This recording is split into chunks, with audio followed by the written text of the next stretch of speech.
An announcement of 110 planned layoffs at RPS District 205 sends shockwaves through the halls of the schools throughout Rockford. And today we hear more about why those moves are being made.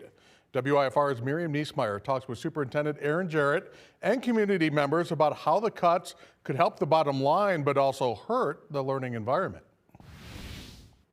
While district leaders say the cuts are needed to address a $15 million budget shortfall, some in the community worry the long-term impact on staff and students is too much of a burden to bear.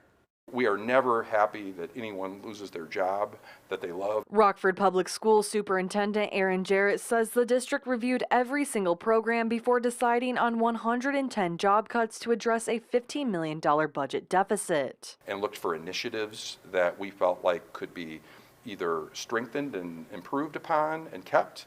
And then there were some initiatives that we felt like needed to be de-emphasized or even cut. None of the cut positions affected involved teachers, but they did include attendance specialists, academic support staff, and some high school academy coaching roles. And these folks are doing great work in their jobs. I don't think that's really fair. I don't think that's fair to the students. A former RPS 205 social studies teacher says those roles are critical for students' education and well-being. Kids are already dealing with anxiety, depression, and now you're taking away coaches. I just think it's going to cause the situation to just get more dire and get worse, because now there's going to be less people doing more work. Denise Rosado says she's worked in several RPS 205 school buildings as a contractor. She's also a parent in the district. I can tell you from firsthand experience that they need as much help as they can get inside those schools. Rosada says removing those positions could make it harder for schools to meet student needs. So how can you remove